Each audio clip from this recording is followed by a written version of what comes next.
La conférence épiscopale italienne a financé un don de matériel médicaux en faveur de 7 centres de santé communautaires. En Mauritanie, le Premier ministre a présenté ce jeudi la démission de son gouvernement. Bonsoir, merci de suivre le 19h sur RTI 2. Le président de la République, Alassane Ouattara, s'adressera à la nation ce soir au journal télévisé de 20h ce jeudi 6 août, veille de l'indépendance de la Côte d'Ivoire. Il est de coutume pour le chef de l'État de s'adresser aux Ivoiriens et à toutes les personnes vivant dans le pays à la veille de chaque commémoration de la fête de l'indépendance. Et je le rappelle, ce sera tout à l'heure à 20h au cours du journal télévisé. 7 centres communautaires du pays ont été dotés de matériel médicaux, du matériel financé par la conférence épiscopale italienne à hauteur de 100 millions de francs CFA. La remise de ce don s'est faite hier à la paroisse Saint-Laurent dans la commune de Yopougon, Dangui. Des matériels médicaux et d'hygiène hospitalier d'une valeur totale de 100 millions de francs CFA ont été remis ce mardi à 7 centres de santé communautaires en Côte d'Ivoire. Je pense que ces dons sont bien arrivés parce que nous sommes dans un centre qui s'occupe de la communauté autour de nous. On fait beaucoup plus de social. Donc, du matériel nous permettra d'augmenter nos capacités de prise en charge. Mais surtout les masques, s'il y en a, ou bien le liquide hydroalcoolique, nous permettront d'élargir le champ de nos aides. Ces 7 centres de santé communautaires au nombre desquels le centre de santé Ange Gardien à Bobo, le centre de santé missionnaire Villa Regia Yopougon-Kouté ont bénéficié de ce don. Ce projet, conçu par la Fondation AFSI et bien d'autres organisations, est financé par la conférence épiscopale italienne. Il y a ce que nous appelons un système de suivi et évaluation qui a été mis en place pour pouvoir faire le profilage sur la durée de tous ces équipements qui ont été donnés. Je peux vous rassurer aussi parce que les structures bénéficiaires sont des structures avec qui nous avons un existant de collaboration depuis 10 ans. C'est un geste de solidarité. Je pense que la solidarité va toujours... Un geste de solidarité ne reste jamais comme ça. Toujours va à générer, à provoquer des autres gestes d'amour et de solidarité. La Fondation AFSI est une organisation internationale fondée en 1972 en Italie. Sa mission, soutenir le développement humain dans les pays en développement à travers l'éducation et la promotion de la dignité de la personne humaine. Les artisans de la commune de Cocody, notamment les caméramens et les photographes, ont décidé de donner de leur sang pour sauver des vies. C'est à l'initiative de la Fédération des esthéticiennes dynamiques de Côte d'Ivoire. L'opération réalisée par le Centre national de transfusion sanguine s'est déroulée ce jeudi au lycée Sainte-Marie à Cocody. L'objectif est de recueillir 1000 poches de sang. C'est reparti avec Dangui. Des photographes et caméramens de la commune de Cocody immortalisent leur participation à cette opération de don de sang initiée par la Fédération des esthéticiennes dynamiques de Côte d'Ivoire. Leur mot d'ordre, donner de leur sang pour sauver des vies. Je suis très heureux de pouvoir une fois dans ma vie sauver quelqu'un qui en souffre. C'est pour cela que j'ai décidé de donner mon sang. Il n'y a pas de moyen de pouvoir donner la pour Covid, mais si je donne mon sang, vraiment, c'est une grande plaisir pour pouvoir sauver la vie. Cette mobilisation de ces artisans répond aux besoins croissants de poches de sang dans les centres de santé, un besoin exacerbé par la crise sanitaire. Nous sommes encore toujours dans l'élan de la solidarité. On a besoin de sang pour sauver des vies. Et beaucoup de gens perdent la vie par manque de sang, malheureusement. Cette opération de don de sang est réalisée par une équipe du Centre national de transfusion sanguine. Objectif, récolter 1000 poches de sang durant cette opération. C'est la semaine nationale de la propreté, une idée du ministère de l'Assainissement et de la Salubrité. À cette occasion, la mission islamique Ahmadiyya et l'ONG Humanity First Côte d'Ivoire procèdent à une opération grand ménage. Au quartier Pays-Bas de Yopougon-Jesco, 40 volontaires débarrassent une ruelle transformée en dépotoir par les riverains. Une façon pour ces organisations de sensibiliser les populations à assainir leur environnement. Clément Beaucoup. 40 volontaires de la mission islamique Ahmadiyya et de l'ONG Humanity First en pleine opération Grand Ménage au quartier Pays-Bas de Yopougon-Jesco.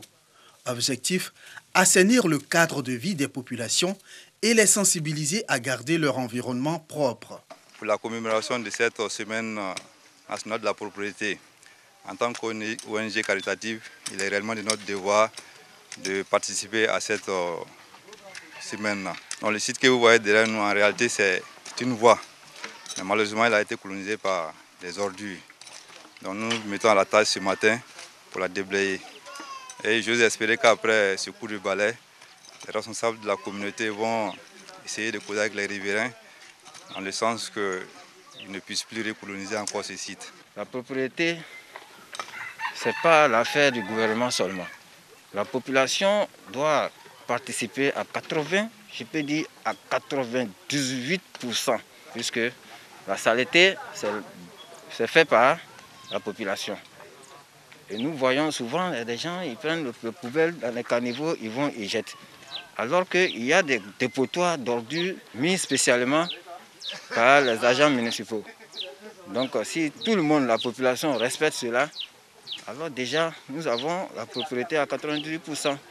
Et les 2% maintenant qui restent, les services d'hygiène maintenant qui ramassent les ordures et trouver là où on doit déposer. Plusieurs actions caritatives ont été menées par l'association Ahmadiyya au profit des populations du quartier Pays-Bas de Yopougon-Jesco, dont une école primaire. Cette association compte construire pour l'année prochaine un collège au profit des habitants de ce quartier.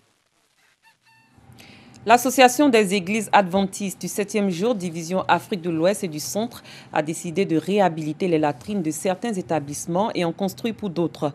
Il s'agit des groupes scolaires Opouno, Anikro et l'EPP Palmeret dans l'inspection primaire publique d'Abobo. Coût de l'opération, 27 millions de francs CFA. Nous poursuivons avec Clément Bokou. En Côte d'Ivoire, certaines écoles ne sont pas encore dotées de toilettes. Pour celles qui en bénéficient, la vétusté des installations rend ces endroits peu fréquentables. Conséquence, l'on assiste à la défécation à l'air libre des apprenants, entraînant ainsi de nombreuses maladies.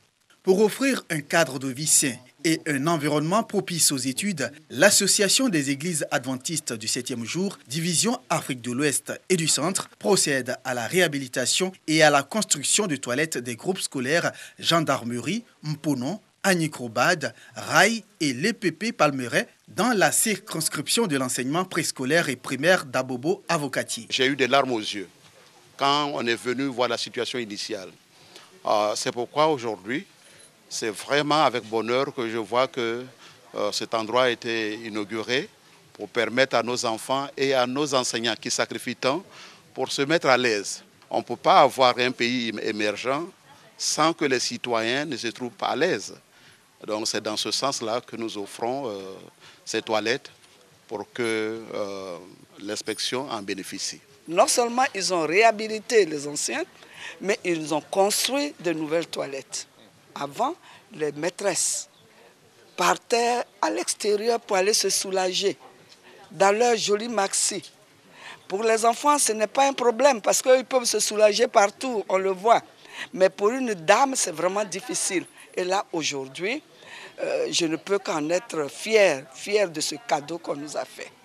Nous sommes persuadés que cela va participer à l'amélioration des résultats scolaires. Objectif recherché par Madame la ministre Kandia Kamara et l'ensemble de la communauté éducative. Nous vous rassurons donc d'en prendre soin par la bonne utilisation et un entretien soutenu. L'Association des églises adventistes du 7e jour, division Afrique de l'Ouest et du Centre, n'est pas à sa première réalisation à Abobo. En avril 2017, l'organisation avait permis de déparasiter des enfants de plusieurs écoles dans la commune. Elle entend poursuivre cet élan de solidarité avec d'autres actions, toujours au bénéfice des élèves. Plus d'1 million de participants vont prendre part le 9 août prochain à un rassemblement virtuel initié par la Fédération pour la paix universelle. Au cœur de ce rendez-vous, des questions de paix pour un monde meilleur. Il s'agira également de réfléchir à des solutions dans un contexte de crise sanitaire liée à la pandémie à Covid-19. Pour l'heure, je vous propose de revenir sur la mission que s'est assignée la cofondatrice de la Fédération pour la paix universelle, le docteur Ak Jahan Moon. Suivez ce reportage.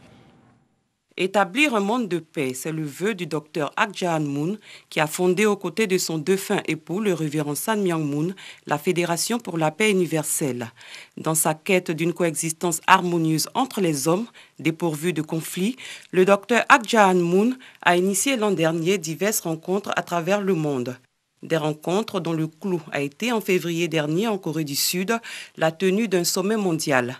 Un événement qui a permis à des milliers de participants venus des 4 coins du monde de tabler sur des questions relatives à l'établissement d'un monde pacifique.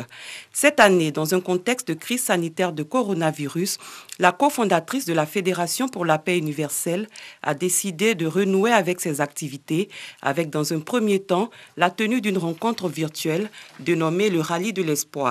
Ce rendez-vous verra le 9 août prochain la participation de plus d'1 million de personnes, dont des personnalités telles que Ban Ki-moon, ancien secrétaire général de l'Organisation des Nations Unies, le président sénégalais Macky Sall et le premier ministre du Niger, Brigui Rafini.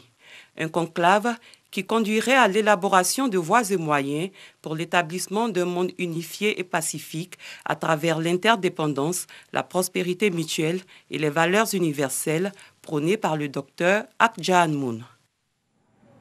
Autre chose, à présent, la forêt classée de Rapide Gras est la plus grande forêt classée du pays avec 315 000 hectares.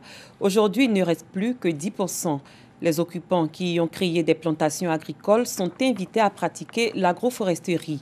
Elle consiste à planter des arbres dans les plantations de café-cacao afin de recouvrer le couvert forestier détruit. Une journée de sensibilisation sur l'opération de reboisement, un jour 5 millions d'arbres, a eu lieu dans le village de Baba, dans la région de San Pedro. 1000 arbres ont été plantés à cet effet par les autorités et les cultivateurs. La correspondance de Sam Konon. Forêt classée de Rapide Gras dans les départements de San Pedro, Miyagi et Soubri, la plus grande forêt classée de Côte d'Ivoire. Superficie 315 000 hectares. Cette grande forêt classée qui, vue du ciel, semble garder sa flore, est en réalité dominée à 90% par des plantations de cacao et d'EVA.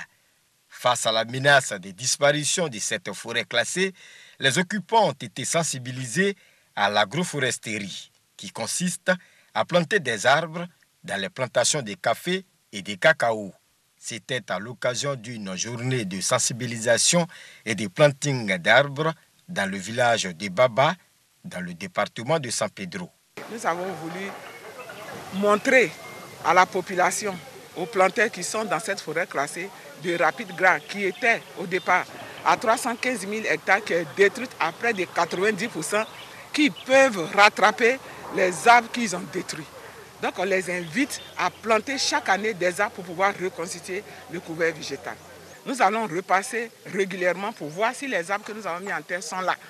Les occupants de Rapide Gras reconnaissent le tort fait à cette forêt classée et ils s'engagent à la sauvegarder à travers l'agroforesterie. Nous sommes dans la forêt, regardez, ça vaut 20 ans. On a coupé beaucoup d'arbres. Nous ne savons pas avant que ce cacao pouvait pousser en bas des arbres. Mais maintenant, on a compris qu'on doit planter. Donc, on va commencer à faire un peu. Par cette opération de planting à travers les champs déjà existants, ce que l'on appelle l'agroforesterie, nous allons pouvoir retrouver toute la superficie de cette forêt qui est largement détruite. Je demande donc aux populations de s'approprier de cette activité pour que le cacao et les bois puissent vivre et que l'environnement puisse être sain pour tout le monde. Pour 2020, ce sont au total 127 000 hectares qui seront plantés. À l'étranger, un an après sa nomination, le Premier ministre mauritanien Ismaël Ould Beda Ould Cheikh Sidiya a présenté ce jeudi la démission de son gouvernement. Elle intervient au lendemain de la remise à la justice du rapport d'une commission parlementaire sur la gestion de son prédécesseur qui mettrait en cause plusieurs ministres. À la suite de cette démission, le chef de l'État mauritanien a nommé Mohamed Ould Bilal pour lui succéder et l'a chargé de former un gouvernement. Le président français Emmanuel Macron a atterri ce jeudi 6 août à Beyrouth, la capitale du Liban, ravagée par une double explosion survenue sur le port mardi 4 août. Ces explosions ont causé la mort d'au moins 135 personnes et près de 5000 blessés.